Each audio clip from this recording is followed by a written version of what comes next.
the first to know. Nsem-Pii TV. Po Adom akasa. Atifo. Po Adom say, ye chama Wontumi no. Ano no nrada one ne kasa ye. Na wase omunku modije no ogu sa chama Wontumi say, chama adenti na obeji sika sombo $45 million every eyikoku board. So kwakọ eyikoku road na wanya adwuma no. Ana wase po me sika bia o na koku board for no omokra no obeye kwan na wie ansa na omama usika. Na saa di wie monam so mo de ache no propaganda no sense ma chama Wontumi abroso no enya asem ketewa. Umekonkuti po Adom emra wie o saa ne lawyer bafo wu a member of parliament for mention south atwetwe nkomo na nsem de ebi ho pa momenti mo emra sisi. Now let's shift to Chairman Wontumi and the problems that he's had over the past few days. Chairman Nchubosi Akuna is saying, oh, eventually he's out of vehicle. My concern when I was talking to his people and to himself was that, but Chairman, why do you take $45 million from the cocoa board and you didn't do the road? What's the meaning of that? He said, me. Now, cocoa for no, we road no yana mauska. Doesn't your mouse cassa for road? Ghana, what to be that? Yeah, mouse cassa for road no yana, I bet you sika. Now, when I'm discussing find your road, well, when propaganda. I said, well, when I heard that, I was very worried. Did Chairman Wontumi really take money from cocoa board and didn't do the road as significant as such money? Then I also asked him that, what about the cars? They say you stolen. He said, the people I bought the cars from, I've told them I bought the cars from this person, and the Yoko has called. I said, oh, I'm from now. What down for no crack? I won't mention his name. What down for? Let me talk and be on the horn. No, I salam down. I said, oh, I don't know. We talk and my catch there. Into my friend, I make a man ton of bridge. Let me talk and Obi ton car na me sefa car ma me no de car ma me amusi stole car mo go bisane na me de my head. I don't know. It's all the time pattern is always important, but we are all happy that Chairman Wontumi is out, and we're going to talk about that in great significance today. I'm getting a lot of messages on the tax. I'll deal with the tax on Thursday in some significant way, okay? And I also reveal to you the steps that are happening with the Ansansa Delhi issue. Tomorrow there are a lot of meetings with lawyers happening. Documentation are going to be put together. They want me to say a little bit, but not to say all. So there are lawyers in America. There are lawyers in Ghana. I was just texting one of the lawyers in America. He wanted some information. I've given it to him. So there's a lot happening. Okay. All right. So that's 9 minutes past the top of the hour at 10 o'clock. Now, the Supreme Court today overturns the High Court's ruling in Bisu OSP legal battle. We know that the OSP has been fighting Charles Bisu, I don't know what for, about some videotape that Anas did. Of course, you know that Kisi Ajabe used to be lawyer for Anas. They are bosom friends, they are partners, etc., etc. And this is what the story says. The Supreme Court, and incidentally, the lawyer who argued this case successfully, the same lawyer on my seat now, so don't worry, there's a lot that we're going to hear tonight. The Supreme Court has overturned a High Court ruling that dismissed an application filed by the former secretary to the Interministerial Committee Against Illegal Mining, Charles Bisu, at the Human Rights Division of the High Court. Charles Bisu filed an application there that was dismissed. Let's see. The application was filed against the Office of the Special Prosecutor in relation to the handling of criminal complaints against him. The case stems from allegations of corruption and related offenses against Charles Bisu following the airing of an investigative documentary by journalist Nas Arimiya Nas. Subsequent to the airing of the documentary, the OSP declared Bisu a wanted person. In response, Bisu secured an injunction from the courts to prevent the OSP from enforcing the arrest. In June 2023, he filed a case at the Human Rights Court accusing the OSP of unlawfully securing the arrest warrant. The OSP, however, denied the existence of any such arrest warrant and argued that it did not require judicial authorization to arrest Bisu. The Kaneshie District Court, which Bisu claimed had issued the alleged warrant, also denied ever granting such an order. This position was supported by the Attorney General, who represented the District Court. The Attorney General here refers to Dominica Ayini's outfit. Despite this, Bisu's legal team cited a public interview granted by the Special Prosecutor on Joy FM's news file as evidence of the alleged warrant. They argued that the judge should listen to the interview audio before making a determination. However, the judge dismissed the case without reviewing the audio, which to his lawyer was contrary to an earlier indication that it would be considered. Bisu subsequently filed a judicial review application at the Supreme Court, seeking to quash the High Court's decision and prohibit the presiding judge from continuing to hear the case. According to Bisu's lawyers who are in the studio today, the Supreme Court has now directed the High Court to determine whether the arrest warrant was lawfully obtained. In response to the Supreme Court's ruling, the Office of the Special Prosecutor has indicated that it will now expect to cross-examine Bisu's legal team in court. Speaking to City News after the proceedings, Bisu's lawyer, Nana Ejebafo, emphasized the significance of the case in setting a precedent on the legal authority of the OSP to issue arrest warrants. Meanwhile, in a related development, the criminal court is expected to consider a plea agreement tomorrow between the OSP and Thomas Andiousu, the second accused in the case titled The Republic versus Charles Bisu and another. So, the OSP went to Supreme Court and he was told that the conversation that was the guy's name, Sami Dako, he talks quite a bit. Sami Dako talks quite a bit.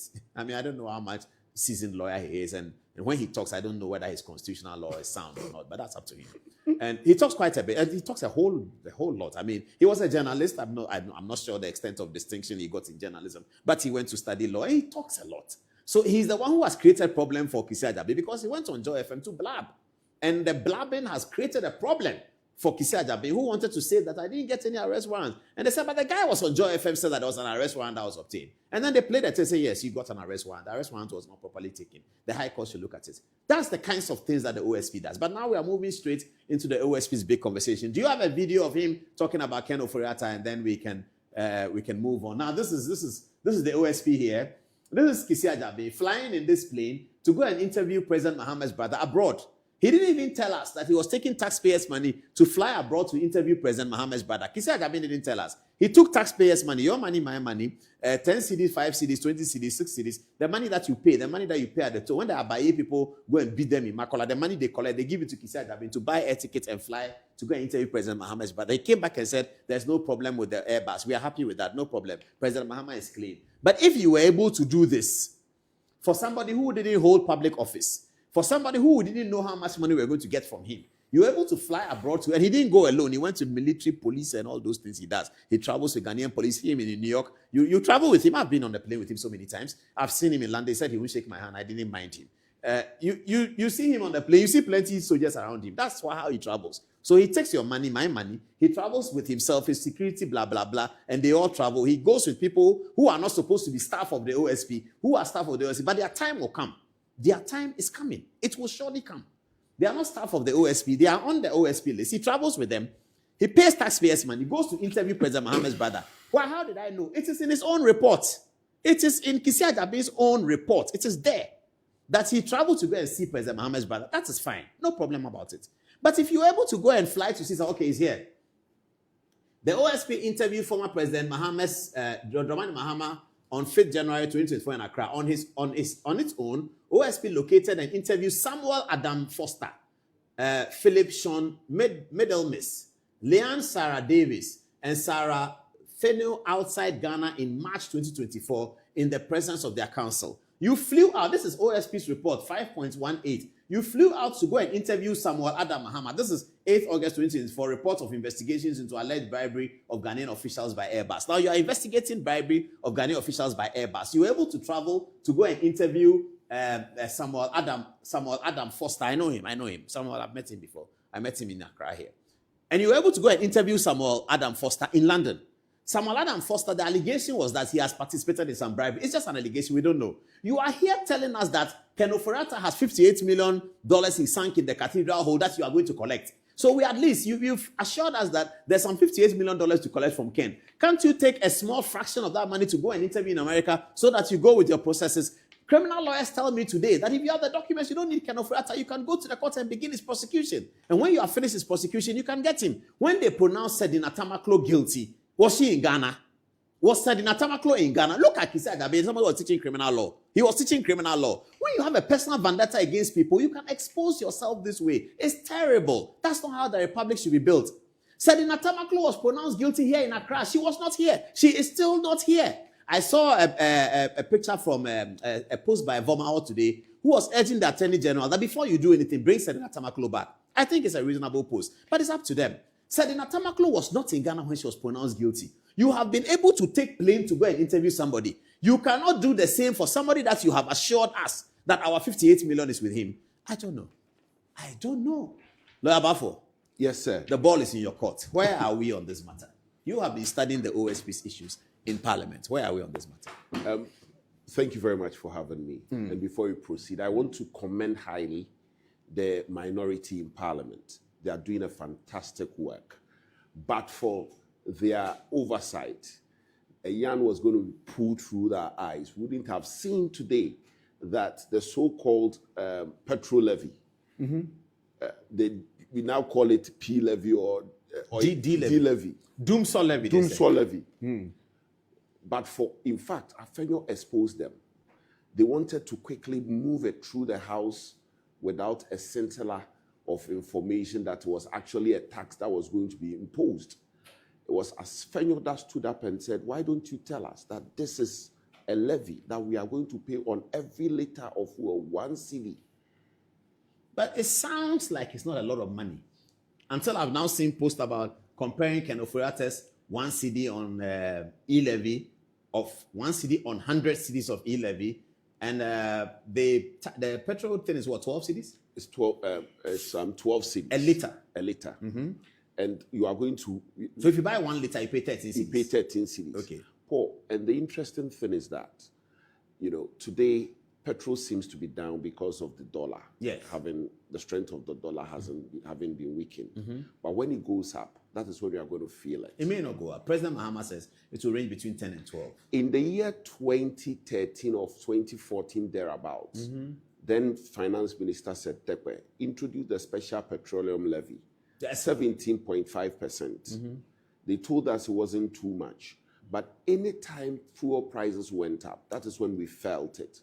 Without the 17.5%, I'm sure we'd have paid less. And it's the same thing. As soon as the petrol prices start going up, we'll feel it. And we know that... So if you buy 1 gallon, which is what? Which is how many liters? I think is it 10? No, it's not 10. It's less than 10. It's less than... It's about 5 or It's something. about 5, yes. Yeah. So you are going to pay 5 cedis on every... On 1 gallon. On 1 gallon. And so if you happen to buy more, can you imagine how much you are paying on every gallon?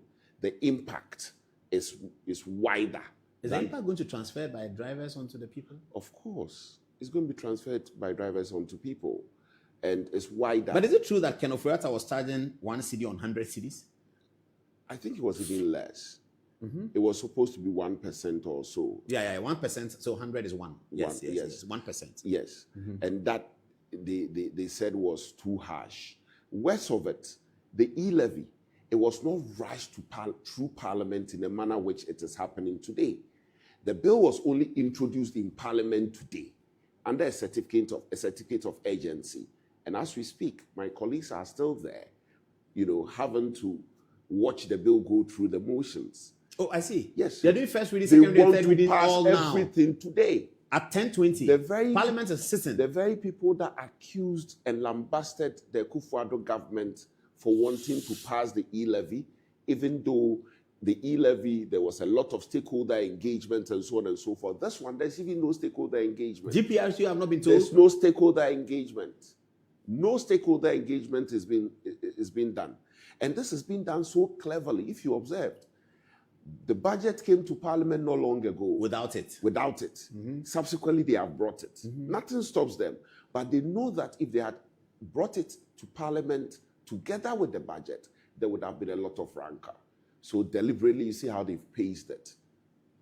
Unfortunately, but they are being exposed. Well, but it will be passed. They have the majority, they have numbers. Yes. It will be passed. Yes. But, our colleagues in Parliament are doing a fantastic work. The leadership, I commend them. The senior members on our side, motivating all of us from day to day, sharing ideas, giving us tidbits as to how to approach things.